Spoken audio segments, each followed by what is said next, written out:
Hello everyone, আমি বৈশালী। আজকে শেখাবো সহজ পদ্ধতিতে একটা জুয়েলারি, যেটা বিভিন্ন রকম সাংস্কৃতিক অনুষ্ঠানে আমাদের ঘরের বাচ্চারা ইউজ করতে পারে, বা আমরা বড়রা যারা এটার মধ্যে অংশগ্রহণ করব তারাও কিন্তু এরকম জুয়েলারি ইউজ করতেই পারি। যাই হোক, আমি যে ডিজাইনটা করব সেরকম অনুযায়ী ফেব্রিকটাকে কাটিং করে নিয়েছি। এবার মোটামুটি বেস আমার রেডি হয়ে গেছে। যেটা করব সেটা হচ্ছে আমকলকার কাজটা করব। একটা সাবেকিয়ানা আমি একটা লুক দেওয়ার চেষ্টা করব। হাসুলি স্টাইলের গলারটাকে করেছি, হাফ সার্কেলের অনুযায়ী কানেরটাকে করেছি যাতে পরলেও ভালো লাগে। টপ বেসের উপর কাজটা করব।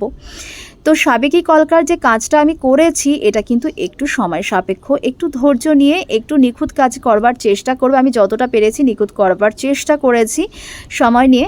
আর এখানে যে তুলিটা আমি ইউজ করেছি সেটা কিন্তু 000 তুলিটা আমি ইউজ করেছি।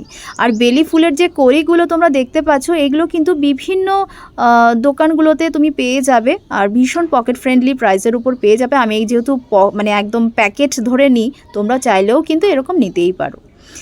তো ফেব্রিক যে গ্লুটা রয়েছে ভালো করে অ্যাটাচড করার পরে তারপরে কিন্তু আমি সাবেকি কলকার কাজ করেছি। সাবেকি কলকার কাজটা একটু ধৈর্য নিয়ে করবে।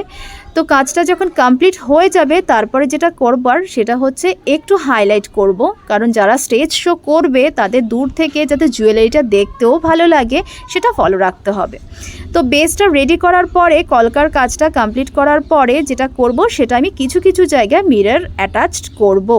তো মিরর অ্যাটাচড করে দিয়েছি। কেমন লাগছে জুয়েলারিটা অবশ্যই জানাবে। এটা একটা গ্রুপ জুয়েলারি ছিল, মোটামুটি একটা গ্রুপে এটা 52টা স্টুডেন্টের জন্য আমি রেডি করেছি। তারই একটা সামান্য একটা ভিডিও তোমাদের সঙ্গে শেয়ার করলাম।